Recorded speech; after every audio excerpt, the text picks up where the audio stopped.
time to do another readathon recap. These are short videos that I do after my reading wrap-ups so that I can talk about all the readathons that I've joined for the month, so I can talk about all the books that I read for those readathons, so I can talk about some of the prompts that those books fit into, and also so that I can keep a big running list of all the readathons going on.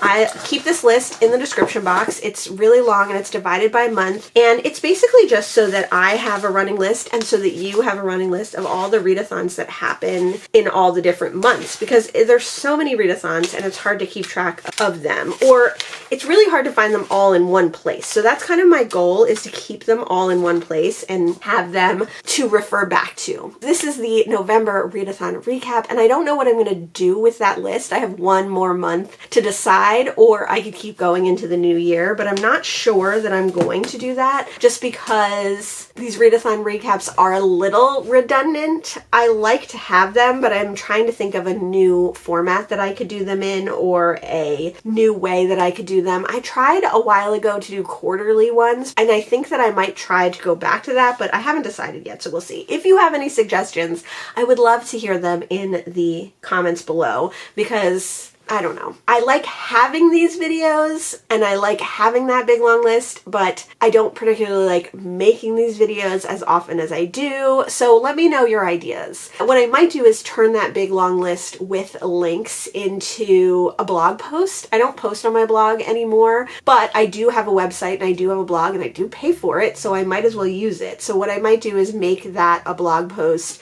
that you can always go back to and look at, and I can keep updating throughout the years. Let me know what your thoughts are on that. Let's start with the new readathons I've learned about, or the readathons that are coming up. Remember December, which is put on by Miss Reads a Lot and a bunch of other people. This is to reread books in December. I'm pretty sure I talked about this in my last readathon recap, but I definitely plan on participating in this one. You can find it linked down below. Two readathons that I love in December, I haven't been able to find anything about. I don't know if anyone's actively creating them for this year, but the great thing about readathons is that you don't necessarily need a host to follow along with that readathon. One readathon that I love to do, and I've done every year that I've been on BookTube, is the Cloak and Dagger Christmas, which is a time to read all mysteries in December. And this was originally put on by Janelle at Too Fond of Books, and since she passed away earlier this year, I could see why some of the participants might not want to carry on. But because I love Janelle's channel, because I love mysteries, because I love Cloak and Dagger Christmas, I definitely plan on participating in this, whether it's a formal thing or not. And another one similar to that is the Christie's Missing Readathon. This goes from December 3rd to the, I think, 15th, and those are the days that Agatha Christie went missing back in 1926, when she inexplicably disappeared for those days. No one knows where she was to this day. So for that readathon, we read Christie books and mysteries and various things from that time period. I definitely plan on participating in that one as well. I think those are the three readathons that I'm really participating in and that I've heard about recently. If you know more readathons that are going on in December, please let me know, and you can always see more listed in the big long list in the description. Moving on to November's books, we always start with the Savage prompts. The Savage prompts were prompts that were created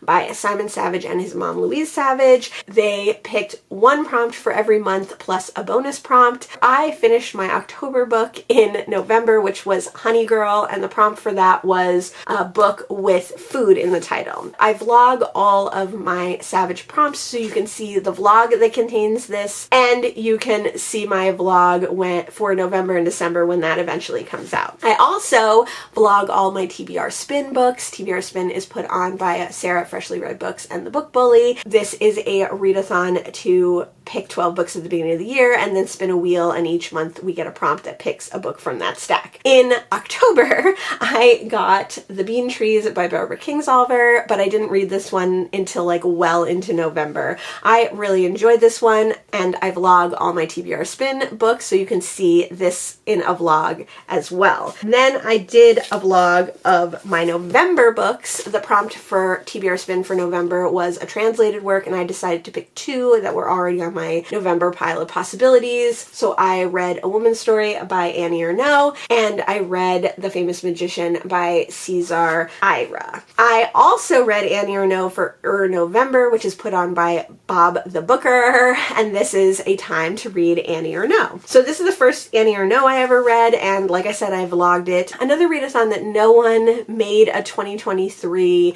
video about or prompts for or anything like that, but I still participated in, was Indigethon or Skoden, and that is a time to read Indigenous books, and that's works by American or Canadian Indigenous people, but Indigenous people from other places as well. So I read Pocahontas, which is a work of poetry by Taya Tibble. She is a Maori poet from New Zealand. I also read Moon of the Crusted Snow by Washabig Rice. They are a Canadian author. It was also Nonfiction November, so for Nonfiction November, Pocahontas counts, A Woman's Story counts. I also read a book of haiku poetry by various authors. I also read The Trouble with Poetry and Other Poems by Billy Collins, which is nonfiction. And finally, I read 12 Years a Slave by Solomon Northup, which is a slave narrative. It's also Novella November. And this is another readathon that no one really posted a video about. This was created by Rick McDonnell. I will just always participate in this in November. Just like Nonfiction November, you don't really need prompts or anything like that. You just reading a few novellas, a novella or a few novellas in the month works for that readathon. So I read A Rage in Harlem by Chester Himes. I read Max and the Cats by Moasar Ciliar. I read The Goddess of Filth by V. Castro. I read For Thy Great Pain Have Mercy on My Little Pain by Victoria Mackenzie. I read The Tale of the Unknown Island by Jose Saragamo. I read The Circular Staircase by Mary Roberts Reinhardt. And I read The Famous Magician. Finally, I also participated in the Bloomin' Readathon, which is put on by Allison Pages, and this one has like a million prompts, and I think I got every single prompt except the reread prompt. You can always go check out the bingo board. All of the books that I read in November fit at least one of the prompts from the Bloomin' Readathon, except the reread space. Those were all the readathons that I participated in November. Let me know any readathons that you've heard about recently that I should add to my big long list. Let me know what you think I should do with that big long list. Let me know what readathons you participated in November. Thanks so much for joining me today, and I'll see you in the next one. Bye!